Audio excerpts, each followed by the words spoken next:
Good evening student, welcome back in my channel. आज मैं अपने थ्योरीज ऑफ जस्टिस के लेक्चर्स को आगे डिलीवर करते हुए मैं आपको ये बताना चाहूँगी कि न्याय का एक और सिद्धांत है जिसे हम कहते हैं अंतर का सिद्धांत, डिफरेंस प्रिंसिपल। द्वितीय सिद्धांत के प्रथम भाग में उचित बचत के सिद्धांत का जिक्र करते हुए रॉल्स ने अंतर का सिद्धांत यानी डिफरेंस प्रिंसिपल प्रतिपादित किया है। समाज के कम से कम लाभप्रद स्थिति के लोग इसका लाभ पाएंगे। उनके लिए पूर्ण समता या ज़्यादा विषमता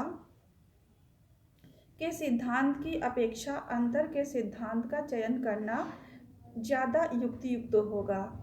ऐसे समाज में जो स्वतंत्रता को समता से वरीयता देता है, उनके अपने भाग्य के सुधारने के अवसर ज़्यादा होंगे। अंतर के सिद्धांत को रॉल्स ने दो अन्य प्रतियोगियों की तुलना में वरीयमान माना है। वे प्रतियोगी हैं, पहला है प्राकृतिक स्वतंत्रता की व्याख्या और अवसर की उचित समता। प्राकृतिक स्वतंत्रता की व्यवस्था अनियंत्रित बाजार अर्थव्यवस्था को बढ़ावा देकर संपदा के पुनर्वितरण को स्वीकार नहीं करेगी। दूसरी तरफ अवसर की उचित समता पदों को सभी के लिए खुला कर देगी। रॉल्स की निष्पक्षपूर्णता, न्याय की अवधारणा और प्रारंभिक स्थिति के विचार ने अनेक आलोचनाओं को आमंत्रित किया है। प्रथम आलोचना, रॉल्स की प्रारंभिक स्थिति की आलोचना अत्यंत काल्पनिक होने के आधार पर की गई है। क्या वास्तव में लोगों को अपने मूल्यों से दूर किया जा सकता है? दूसरा है, यह संदेहास्पद है कि प्रारंभिक स्थिति में लोग रॉल्स के दो सिद्धांतों को स्वीकार करेंगे और मान भी लिया जाए कि वे ऐसा करेंगे, तो वे स्वतंत्रता को समता से क्यों वरीयमान मानेंगे? थर्ड आलोचना थी, डेनिस स्वार्ट ने रॉल्स के दो सिद्धांतों में परस्पर विरोध माना है, मार्क्सवादी माना है। क्या ऐसा नहीं है कि संपदा और शक्ति में विषमता मूल स्वतंत्रता में सदैव विषमता उत्पन्न करती है? फोर्थ है, मार्क्सवादी विचारकों ने रॉल्स के प्रारंभिक स्थिति में लोगों की धारणा में वैचारिक पक्षपात ढूंढने का प्रयास किया है। न्याय का अगला जो सिद्धांत है वो है न्याय का हकदारी सिद्धांत, एंटाइटलमेंट थ्योरी ऑफ जस्टिस। न्याय का हकदारी सिद्धांत जिसे कहते हैं entitlement theory of justice. Rawls के शिष्य नोजिक ने उपयोगितावाद और सामाजिक समझौतावादी निष्पक्षतापूर्ण न्याय दोनों में असहमति व्यक्त करते हुए न्याय के प्रति एक अलग दृष्टिकोण अपनाया है। उपयोगितावादी न्याय द्वारा व्यक्ति के अलग अस्तित्व पर ध्यान न देने के विरुद्ध व्यक्तिवादी दृष्टिकोण अपनाते हुए रॉबर्ट नोजिक ने हकदारी न्याय का सिद्धांत प्रतिपादित किया।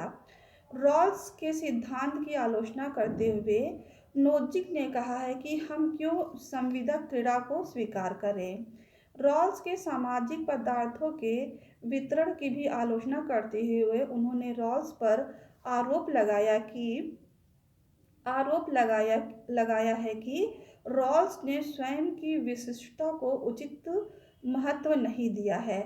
इसलिए नोजिक व्यक्तिवाद पर आधारित हकदारी के सिद्धांत को ज़्यादा ग्राह्य मानते हैं। यह सिद्धांत इस भावना पर आधारित है कि व्यक्ति स्वयं अपने में अनन्य अधिकार रखता है और अन्य व्यक्तियों में नहीं। यह सिद्धांत स्वतंत्रता और संपत्ति के अधिकार से संबंधित है। संपत्ति का अधिकार श्रम संबंधित स्वतंत्रता का परिणाम है।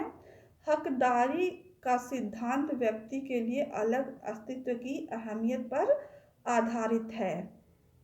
नोजिक के अनुसार स्वतंत्रता और समता सामंजस्य करने योग्य नहीं है। उनके अनुसार समाज में संसाधनों के वितरण में हस्तक्षेप व्यक्तियों की स्वतंत्रता के साथ हस्तक्षेप किए बिना संभव नहीं है।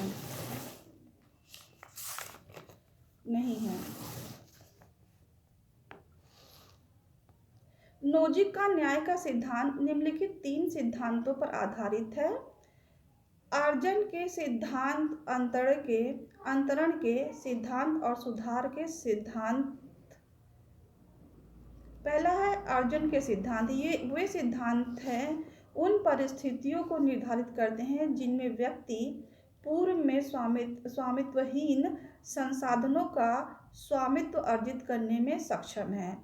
दूसरा है अंतरण के सिद्धांत। यह सिद्धांत उन तरीकों का निर्धारण करते हैं जिनके द्वारा लोगों के बीच संसाधनों के स्वामित्व का अंतरण किया जा सकता है।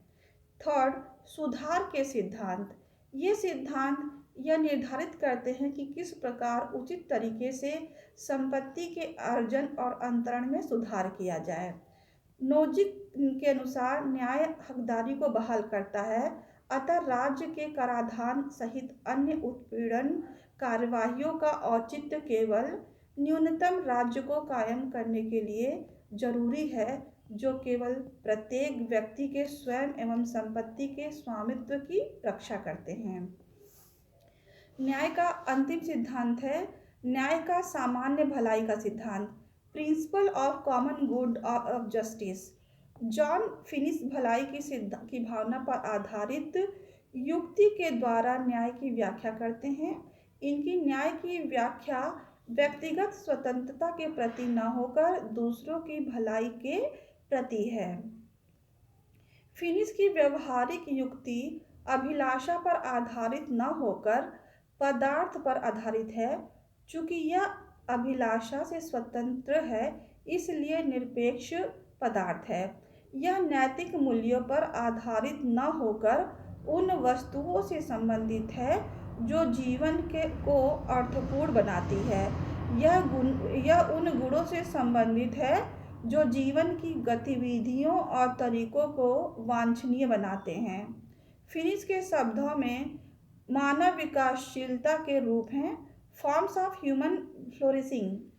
फिनिश ने 7 निरपेक्ष पदार्थों की सूची प्रस्तुत की है: जीवन, ज्ञान, खेल, सौंदर्यानुभूति, मित्रता या सामाजिकता, व्यवहारिक युक्तिता और धर्म। सभी पदार्थों का समान महत्व है। यह व्यवहारिक युक्ति के मूल हैं जो न्याय के सिद्धांत के आधार हैं।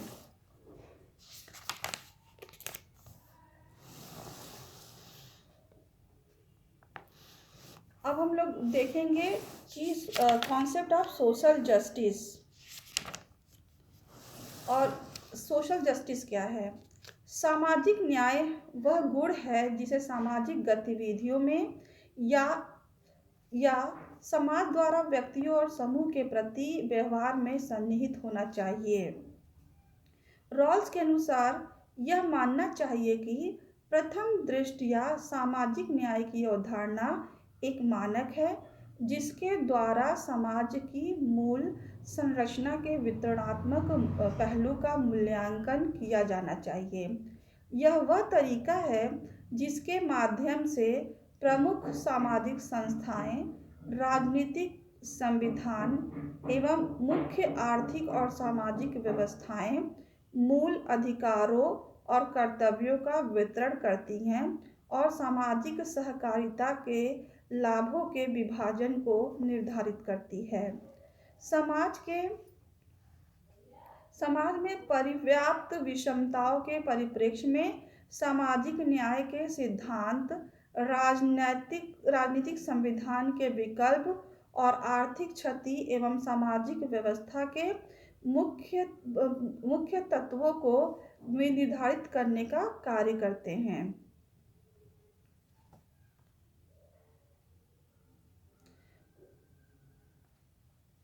होनोर ने अपनी पुस्तक सोशल जस्टिस में लिखा है कि सामाजिक न्याय का सिद्धांत इस विचार में निहित है कि सभी लोगों को सामान्यतः इच्छित और तथ्यतः मानवीय पूर्णता और मानवीय प्रसन्नता में सहायक सभी लाभों में समान दावा है। इसके दो मुख्य पहलू हैं। पहला है अच्छे जीवन के लिए अत्यावश्यक मानवीय और अचेतन संपदा की दृष्टि से मानवीय दशाओं का समताकरण। इसमें जीवन की आवश्यकताओं स्वयं जीवन, स्वास्थ्य, भोजन, मकान इत्यादि, इसी तरह मनोरंजन आदि दोनों के समान अवसर के समान दावे निहित हैं। Thank you for watching my channel. अगर आपको लेक्चर मेरा अच्छा लगे तो प्लीज़ इसे लाइक, शेयर एंड सब्सक्राइब कीजिएगा। Thanks once again.